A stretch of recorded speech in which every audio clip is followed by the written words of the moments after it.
All right, so really excited for my guest today. We have Donna Letier. I'm going to give a quick intro and then we're going to go really deep on entrepreneurship, building a business, interacting with institutional investors. But Donna Letier is the founder and CEO of Gardenuity, which is a purpose driven company redefining how individuals and organizations engage with gardening.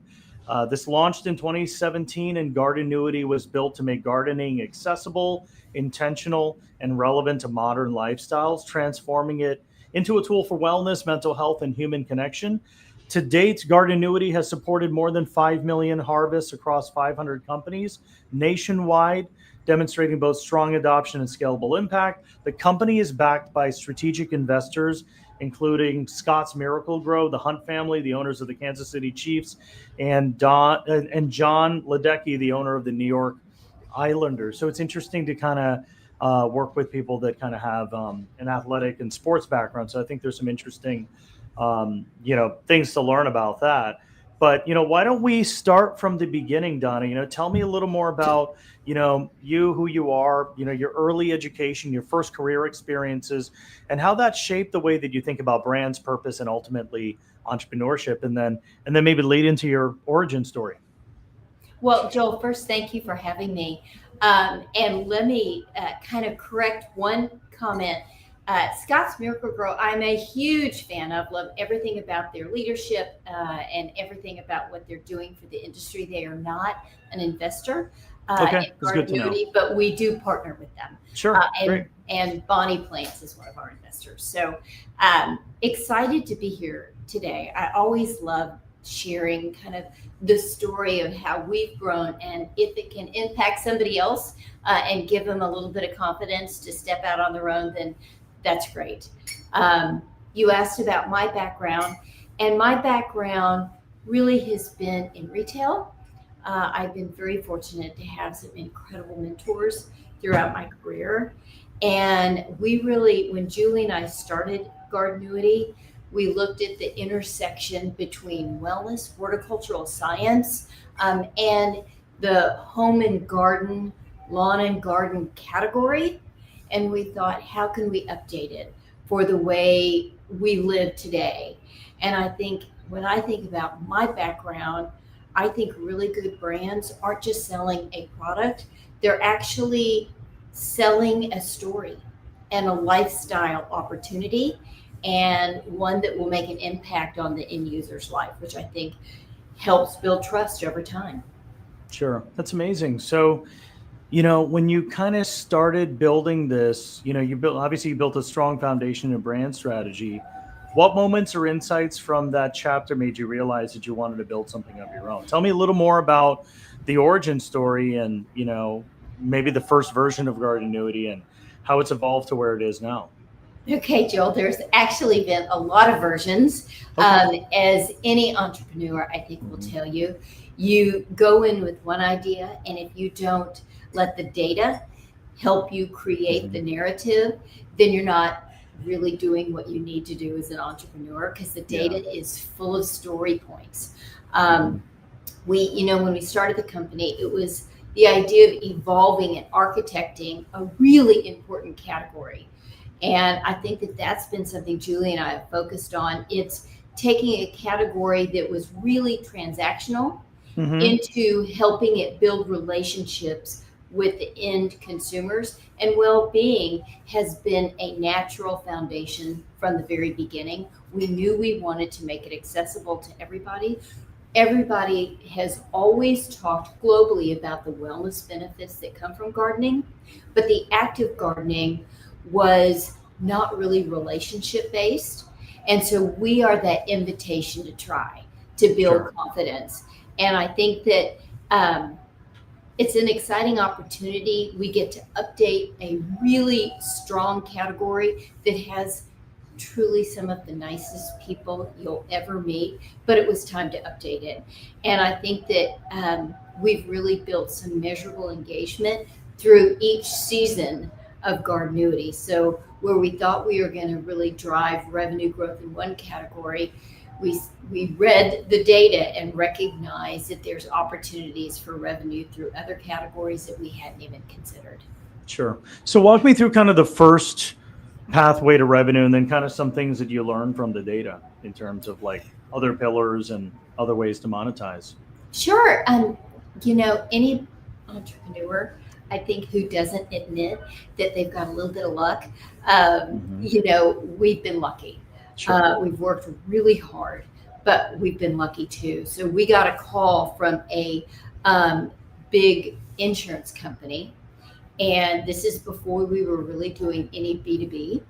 And they said their CEO has done a deep dive on loneliness and depression and anxiety in the workplace. They were really one of the forerunners in looking at whole human health. Hmm. And they said one thing that kept coming up as a conduit for delivering mental well-being and nutritional well-being and holistic health was gardening. Hmm. And so they asked if we would come meet with them. And 6 months later, after a whole bunch of presentations and meetings, they said, we want to share you with the companies that offer our insurance. Hmm. And so within, a 30 to 45 day period, we had programs set up across the country. And in full disclosure, Joel, then COVID hit. Yeah. And they all canceled. And because nobody knew what was going on. Well, 30 days after they canceled, they came back and said, can we do it virtually? Hmm. And so that's really how our B2B virtual programming started. Um, and to say that we weren't just at the right place at the right time, nobody could foresee exactly what was going to happen. But we were able to pivot from in-person programming Hmm. to virtual programming. And now we have a hybrid of both, which I think is interesting. So our two clear verticals are Hmm. B2B and D2C. And both are meeting plan and growing year over year, which is great. That's amazing. So with the B2B that's virtual, I guess are they, when I think about gardening and I think of mental health, I think of like the Zen garden, right? The sand kind of box, and I think there's a whole piece to that, right? Just kind And of the here we've whole. got a desktop sand garden with There you sand and go. stones and live plants. So when because I can think that there's a huge community aspect to this, like especially with a lot of these organizations, they have a whole initiative to plant a tree, right? And there could probably be community building around people going out and planting trees together, and obviously it could be really therapeutic doing gardening. And my parents are hardcore into gardening, right? They've got mango tree. I mean, they do real cultivation. They have like actual fruit bearing trees that they've you know cultivated in their backyard. So there's a cultural piece to that, right? Different cultures, they really are into gardening, and obviously just having the fresh vegetables that they cook with in their backyard versus having to go to the grocery store. But I feel like from a team building standpoint, there's when you're thinking about just activities for employees to do, that seems like a really great community driven activity, right? People do that together. They plant a tree or they make seeds. And even my daughter from daycare, it was really interesting. She brought back a couple like little, seedlets and little mini plants that she put together, and I thought that was really interesting. So, is that kind of the first angle, which was like, hey, let's do something as a community, and then when you deliver it digitally, do you send them like a little kind of kit, and then they kind of do it together digitally? Actually, you brought up some really good points. And Hmm. I don't think companies invest just in good ideas, they Hmm. invest in measurable engagement and Sure. retention. And so the virtual programs that we do, Hmm. um, we will send a full kit Hmm. to whether it's to an office where they're all going to plant together, or to Hmm. people's homes. Sure. And we've done Zooms for as many as 611 people at one time, Hmm. where they all got a garden, and we actually built it together. But we talked about the why.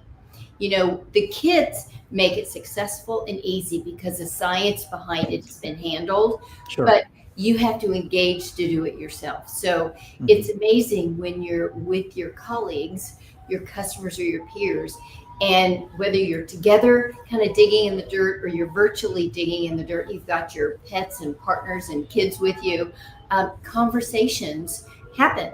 And Hmm. they don't just end when the virtual workshop ends. The conversations kind of continue on. How's your garden growing? What are you doing with all your cilantro harvests? How are your tomatoes growing, or what's happening with your Zen garden, or those kind of conversations. And I think that it's uniquely powerful, especially now where burnout's high, mental health is something that the C-suite's talking about. And gardening is a way to bring those conversations up. And it's a tool to combat the challenges that companies are facing now. That's really helpful. When you're thinking about building new relationships with customers, what's a piece of feedback that you would give to your fellow founder peers, and maybe in terms of like how you would share that strategy with investors as well? You know what? I love strategy, Mm-hmm. and I love data and where they intersect, because I think data will help define the strategy. Yeah. But you have to look at a lot of data to really figure out where that consumer inflection point is, and what problem you're solving. From a kind of peer-to-peer founder council, I would say the best tool you have is persistence. Mm-hmm. I think that it's really easy to give up, but every day is a new opportunity to win. And I think it's also important to recognize that millions of little wins add up to something big, right? It's not that Mm-hmm. one thing that happened that turned your business around.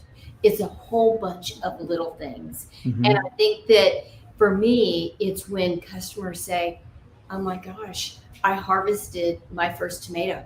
I've tried for years and it's never worked. Or I got to see, uh, you know, come in and slow down and let my desktop garden nurture me. And we hear those stories every single day. And Sure. those personal wins from consumers kind of keep us motivated. You bet they do. And we as a team have those personal stories. I mean, when I see my daughter, who's severely handicapped and in a wheelchair, roll her little wheelchair out and pick a tomato right off our patio with airplanes flying overhead, the joy she feels is real. Mm-hmm. So that fuels me to continue doing what I'm doing. So our mission has been to make gardens and gardening experiences accessible to everybody. Yeah. It's that accessibility that plays into the architecture of what we're building. What's like your best seller? Is it like, I mean, for me, I just think it'd be great to have fresh tomatoes or like, basil or mint and stuff. But I guess when you're working with corporates, what's kind of like the main go-to, plant that's like the best for like the employee profile and Well, kind of. we've got technology that actually matches the right plants to the right season to the right time of year. So, right Interesting. now in February, we've got a huge program for a global technology company, and they're doing the taco toppings garden. Mm-hmm. Well, in some of the zip codes, it's still really chilly, so they're going to get leafy greens and Yeah. cold weather herbs. But for their employees who are in Phoenix and Austin, they're going to get early spring tomatoes. And Mm-hmm. for those in Las Vegas, they might even get a pepper. So it all falls under the taco toppings umbrella. But Yeah. our AI technology matches plants to predictive weather and time to harvest, which at the end of the day is all about success. So it might be a group of 500 people online, but we might have 100 different combinations of plants. So a lot of our audience is the investor community, so venture capitalists, private equity investors, institutions, and I just think it's really great to have, the founder side as well. But what advice would you give to founders that are trying to, um, build a relationship with an investor, obviously position themselves in the most accurate way and compelling way? I think you already hit on some of these pieces with just having data. It's like, look, here's the metrics that we have. And then I think you need to solve a problem, right? So you don't want to present your opportunity and kind of the vision you have to a space investor, unless they want to cultivate agriculture on space one day, which I don't think is too far off. I've seen it in some of the movies, and there's a whole technology with vertical farming as well. So maybe that two-part question, tell me a little bit about, the investor landscape and, advice to kind of really position yourself from a founder standpoint to really be relevant to the investors, and then maybe just some top level trends in like the future of agriculture and gardening. Oh, that's a whole bunch of questions that I love, actually. Mm-hmm. Yeah. The first one, from an investor standpoint, and you've got different levels, whether you're friends and family raised, just trying to get the door open, or you're at a seed stage or A level. Raj Shah, one of my investors, taught me from the very beginning that he invests in people. And that, I think, translates both for the investor and those who they're investing in. So you got to like the people. And we have walked away from some investors because, and this is not a technical term, but I told my husband they were icky. Sure. And he goes, enough said, because it really actually is a relationship that is going to be there for a long time. And they're going to be good quarters and they're going to be challenging quarters. And I think you need to look at the big picture, I happen to look at day-to-day sales because I'm a little crazy, but actually I need to stand back sometimes and look at the big picture. So when you're talking to investors, they're judging you, but you need to judge them. Pick people you like, people you can go to. I would rather, it's easier to have one big, huge check, right? But with that comes some pretty significant strings. Find a group of investors who you can turn to and say, I don't know how to navigate this, or here's an opportunity. How do I do it? Or what do you think? If all of a sudden you've got 10 investors who actually believe in you and your team, they're going to become ambassadors of your brand. And they're going to make introductions easily. They're going to walk you through how to do certain things you don't know how to do. And as a founder, that's probably been my best lesson, to be okay not knowing how to do something. I mean, there are things that I have to call out and say, I have no idea what you're talking about. Help.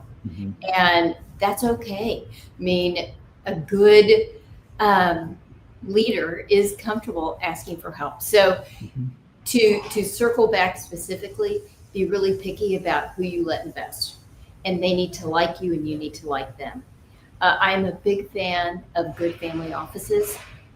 I think a good family office is a great resource, and they become true partners.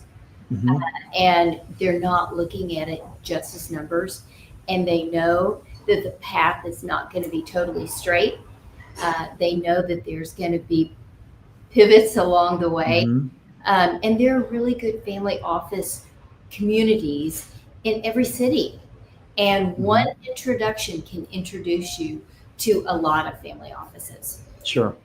And I think it's a two-way street, to your point, right? I mean, if an investor is being icky, I don't know what caused that, but obviously if incentives aren't aligned and maybe there's predatory behavior, or there's just straight up icky behavior, like you mentioned, it more gets around. It's a small community. What do investors need to be mindful of? Obviously, some investors are going to be more responsive than others, but what are some things? What's some piece of advice for investors to build good relationships with founders as they're developing their careers as investors and looking to kind of grow their portfolio? Be available, and listen without having the answer before you've heard the whole challenge. Some investors start talking before you've gotten the challenge out there. And so be a good listener, and know that it's going to take longer than anybody says it's going to take. And every single introduction matters, and a thoughtful introduction goes a really long way. So, from an investor standpoint, they're looking at people that they like, as Scott Letier with Decent Capital has said. He bets on the jockey, right? Mm-hmm. But we also are doing that. And so Sure. somebody that, if I were as I invest in companies, it needs to be a category or a product I actually like. Like, it would be hard for me to invest in something I just didn't like the Mm-hmm. category of. Invest in something that if you've got an 11 o'clock call because there's a challenge, you don't mind taking it. Like, I'm not probably going to be an investor in a funeral home because I probably Sure. don't want to have that conversation at 2 a.m. But will Mhm. I invest in a new healthy probiotic drink? Maybe, because Yeah. it's something I'm interested in. Just think about who you don't mind having conversations with, good and bad, any time of day. Yeah, and I'm looking at your website. I mean, you've got a lot of great products in inventory. What's kind of one of the most popular? I'm looking at like shop indoor, and then it looks like you can shop outdoor as well. What's kind of like one of your best sellers for the outdoor and the indoor? It depends on the time of year. Like right now That's in true. Dallas, because we've had, below freezing temperatures, Hmm. nothing's going to match, right? So Yeah, if you come on and you say you want to do an herb garden, we're not going to send you live plants right now because they're sure. not going to match. They won't Hmm. survive.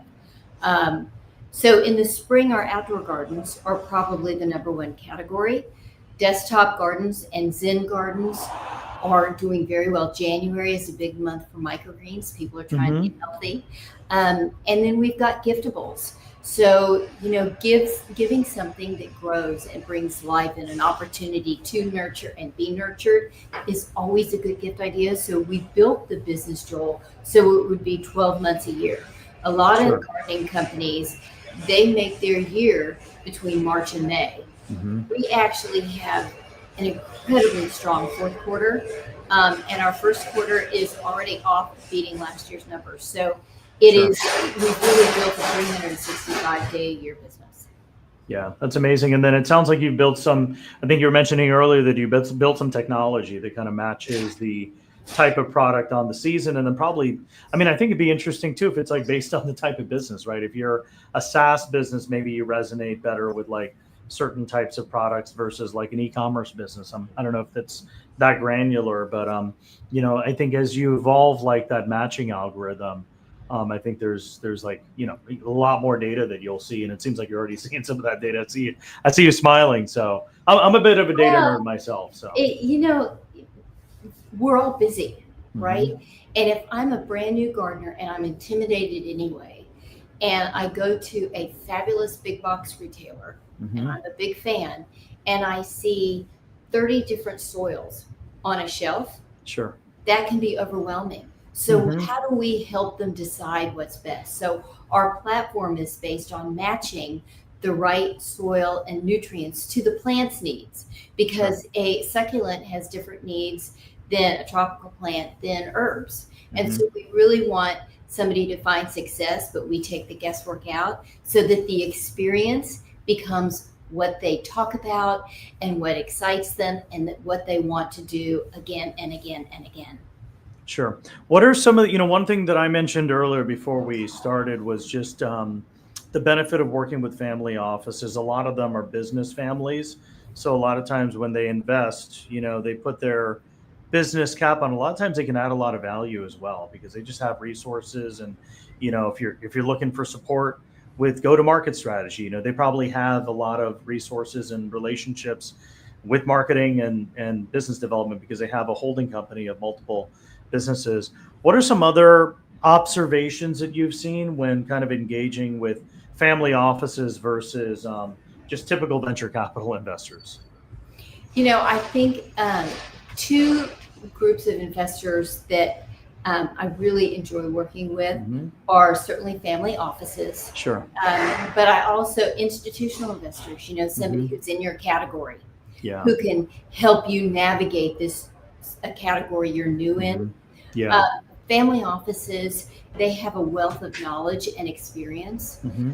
And if you invite them into the strategy and the journey, they are so happy to help out. And Yeah.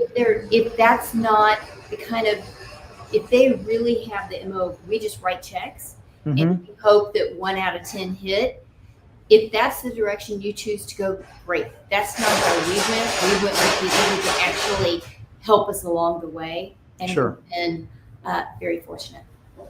What's also interesting is the strategic corporates, right? So you mentioned a couple of them earlier, but I could see like Cargill, like strategically being aligned with you guys. I guess what are some other bigger corporate conglomerates that, could naturally be a great partner for you guys? You know what? There's so many Hmm. because we actually are refreshing a Hmm. beautiful category, Sure. one that we're bringing it to the way people live and work and play today. Hmm. So we're experiential. We're about building Yeah. stories. So whether it's a group that invests in healthy foods Hmm. because we have that nutritional channel, or whether it's something from a mental health perspective, um, insurance companies. I mean, we've been very, very lucky. We also have just good retail partners. Hmm. One of our board members is the president of Retail Connection, and he will give me real feedback Hmm. on certain trends and opportunities that are happening in the retail sector that I might not be privy to. Sure. Yeah. So, I think finding the right people is as important as what's on their business card. Sure. No, it's really helpful. And then, I saw the Martha Stewart documentary like a couple months ago, and it was just pretty interesting seeing her story. But I feel like the brand that she's built is essentially a more of a media brand, and just kind of like a lifestyle brand of just kind of cultivating in the house. And I think she built a really huge following around her. She was also integrating in cooking too, and then that kind of expanded into, I think, a bedding line and multiple other products. But I think with you, you're taking more of a technology and product approach. So, what are some of the innovations that you're seeing in the future of gardening? I mean, I've seen some of the technologies with like vertical farming, and then obviously there's a whole impact spin to this too, making plants and food available in areas that are not there. So, I'm sure there's a lot of innovations in more effective gardening. So maybe you can give us a little bit of a lay of the land as investors in terms of what the trends are that you're seeing in this and just the category as a whole. Well, I think Martha has done great things for Hmm. the home and garden category. She's made life aspirational and Hmm. achievable, right? And she has invited us in to the idea that details matter, Hmm. and she builds a lifestyle over a product, and I think that's what Yeah. we do. We're not just about a one and done. We're an invitation to try gardening. You find success, and then Hmm. you may go on to do bigger and better. Sure. We have also found, and there's global research that we can draft from, right? Hmm. Uh, and so one of the things is people who grow vegetables have more respect for the pricing that the vegetables cost in grocery stores. Hmm. That's a win for farmers. That's a win for the grocery store retailers, and it's a win for the individual consumer. So when you really think about the future of gardening, I think that it is making it accessible to everybody. So whether you're on a high rise, you have a sprawling yard, or you're in a wheelchair, we are making that experience accessible. And I Hmm. think that being experience driven um, brings it from aspirational to achievable. And I love that. Sure. That's amazing. There's a Um, lot of cool things happening in the horticultural side. I mean, yeah. we know that tomatoes really thrive in warm weather. And when a frost comes, they don't do well. Well, there's a whole bunch of research happening right now to make a frost resistant tomato, Hmm. to genetically modify it. Does that mean we're going to be able to have, tomato sandwiches 12 months a year? I don't know. But Hmm. there's a whole bunch of work going on behind the scenes that I applaud. There's a lot of innovations too. I mean, this isn't that innovative, but there was a whole business model around, I think it was called Misfit Foods. So they took all the ugly vegetables that had like a weird shape or had a dent in them, and he sold them. And I think that company did really well. Yeah. I don't know if they had an exit, but just kind of pockets in the market where there's inefficiencies and there's waste. You could probably create a home for that, and obviously do good by doing good, right? Build a business that's Yeah. generating healthy revenue and creating some impact, but also healthy numbers and data on the P&L. So I think that's pretty Right. interesting. But one thing that's also quite interesting, I'm reading a book, and I think Matthew McConaughey was mentioned, and Okay. he for the longest time struggled with him being categorized as like a rom-com actor, and Right. he kept getting these offers to become a rom-com actor. And like I think there was one opportunity where like they offered him 4 million, then he turned it down, they offered him 8 million, and then I think it was like 14 million, where that was the tough pill to swallow, where he really wanted to create a new identity for himself as a serious actor. And then I think that's when he had his first role as the Lincoln lawyer, and like that's when he became kind of a breakthrough actor in like the serious category. But that was pretty interesting to kind of know when to say no, and you can't do everything, and you want to kind of be a little more selective in terms of like what your core beliefs are and what your product offering is. But I think Martha Stewart went through that same process as well. So she got to a point where I think there were some issues with her business, and then she kind of had a restart where she was supposed to go on a bunch of these cooking shows, and they were just kind of telling her what to do, and it wasn't really authentic to her true self. And then I think she kind of had a little bit of a reboot after that, where she kind of started doing stuff with Snoop Dogg, but it was like funny, and it was really her true self, right? And she kind of went back to kind of having fun and really just being Martha, versus kind of trying to do things that aren't really authentically who you are and who your identity is, because that impacts your business and your brand. So I don't know if you have any reactions to that in terms of like having to say no and having to kind of be thoughtful around just kind of the core focus of the business. Yeah, yes, and I'm such a huge fan that Martha is authentic to herself.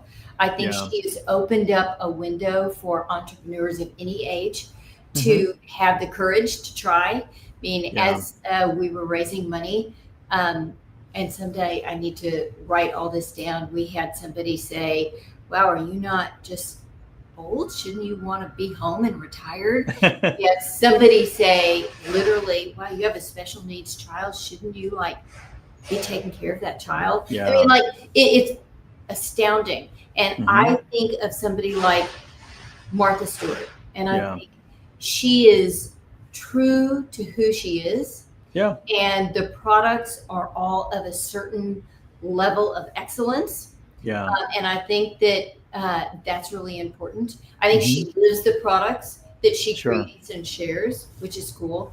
For me, um, you know, I think I love product development, but we do ask, does it fall under the garden inspired living category? Yeah. Does it help create the story? Does it help create the experience? And can we do the product that consumers want, but that meets all of our quality control? And Mhm. I think collaborations are a great way to introduce new product lines.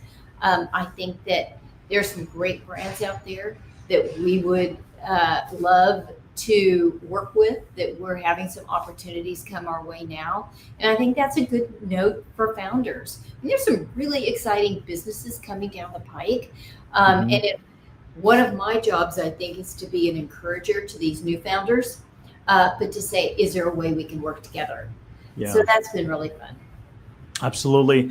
What advice would you have for marketing and growth?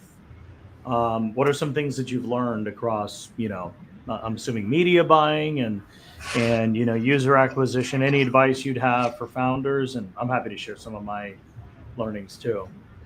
Well, for me, it's how many Mhm. times are they coming back again and again? Yeah. And our B2B customers, we've got an 85% retention rate where they Mhm. do several programs every year.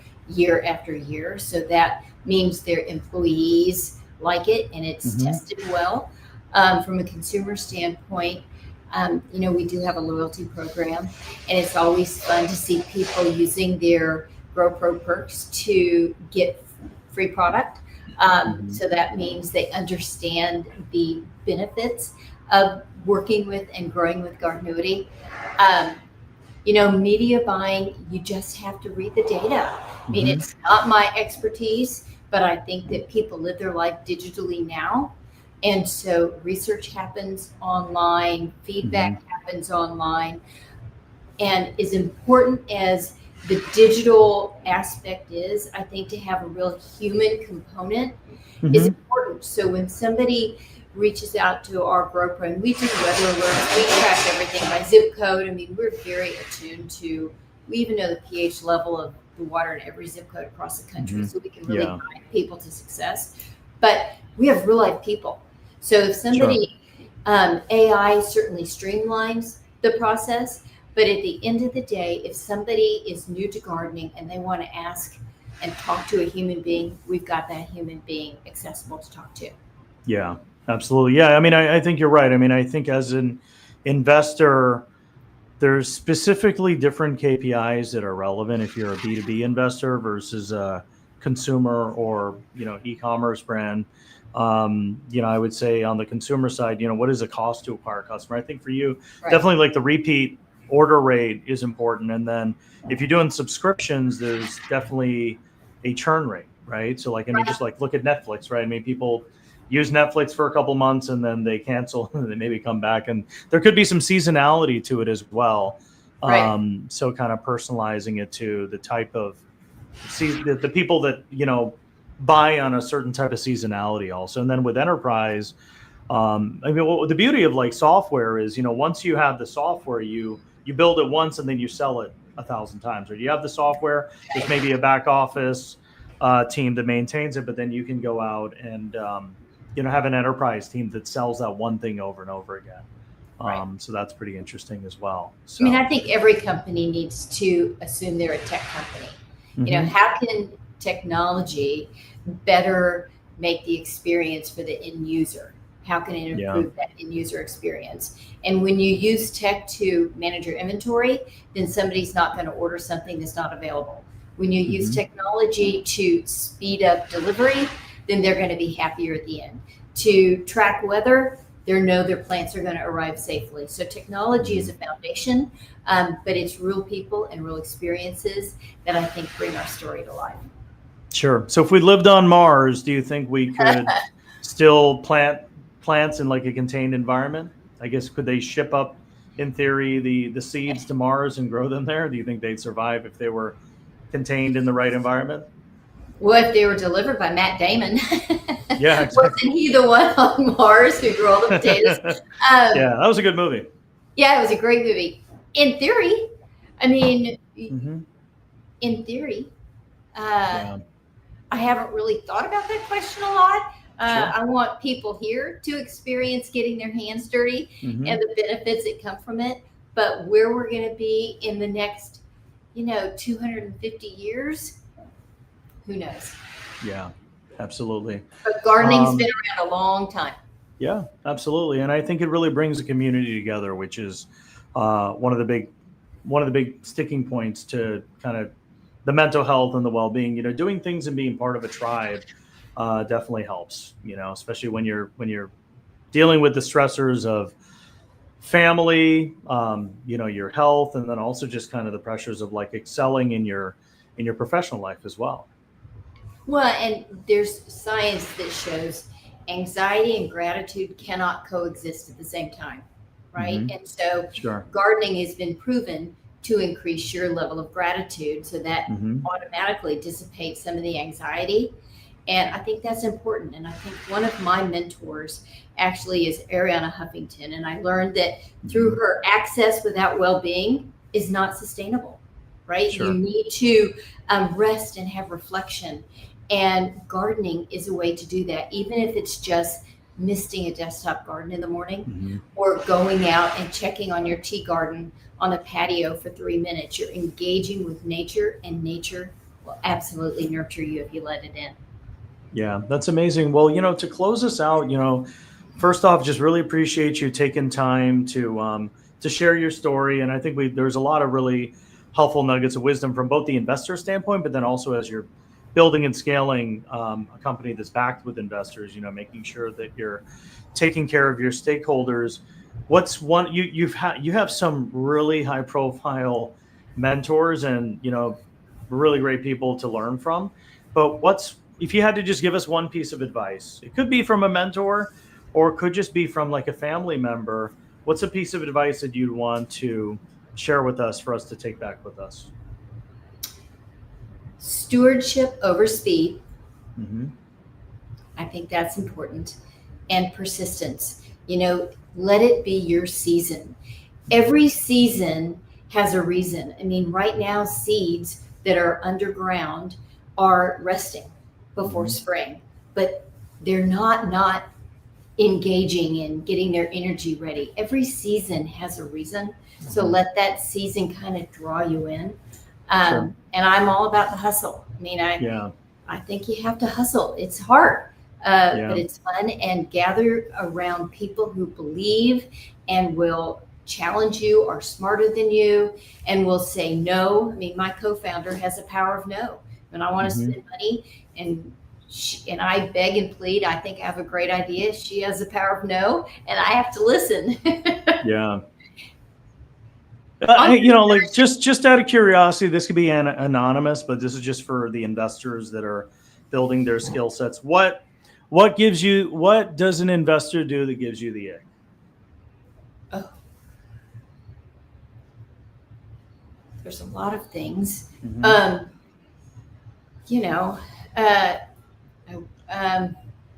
It's just a feeling.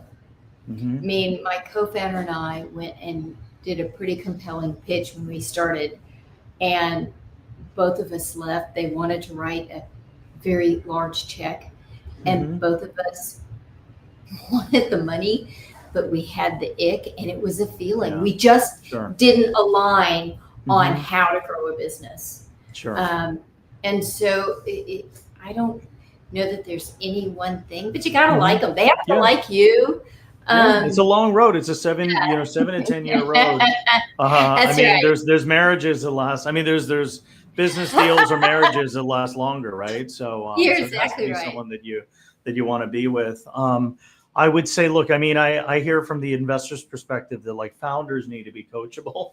And I want to, it'd be interesting to hear your reaction to that. But at the same time, you made a good point where sometimes, the investors are trying to tell the founder how to run the company. And, I heard this one time from an investor. Investors, which I do agree with to an extent. It depends on which stage you're investing in, but investors should almost be like grandparents, right? They're giving you a check. They're seeing that you're doing well, but they're not your parents who are essentially, like making sure you do your homework, making sure you do everything, but they want to hear updates, right? So, monthly or biweekly investor updates, that's helpful, right? Grandparents probably want to hear how you're doing, but they're not telling you how to run the company, and that's not going to be scalable for them unless they're maybe a venture studio or they're like a pre-seed investor that's like super hands-on and like that's what is their value add. But I would say, trying to, try to drive the car and tell the founder how to, who they should hire for marketing, partnerships and everything like that could be a little overbearing. And then I think based on what you're saying too, it could also be just maybe the terms don't align also, right? The vibe and the terms. True. Yeah. I think one of my biggest assets for Gardenuity is that I didn't come from the gardening space, right? Sure. And so I brought a fresh perspective to a category that has really been the same for a long time. Yeah. And I think that has helped us, interestingly enough. I think, looking at it through a clean lens has been helpful. And none of the investors that we have were concerned with the fact that I hadn't spent 20 years in the horticultural arena. Sure. They like that I understand experiential retail. and how to make a consumer feel. So, working with your investors, knowing what their strengths are. I mean, there's some I turn to for introductions and some I turn to say, check my math. Yeah. Amazing. Well, Donna, thank you so much for your time. Really exciting what you're building, and congrats on all the success and progress. Joel, thank you. And I'm glad your little one brought a tree home. I hope she's enjoying it. Oh yeah, no, it's been great. It's been a lot of fun kind of doing it with her, and appreciate all that you do. Good. Have a great All day. right. Take care. Bye, Bye-bye. guys. See ya.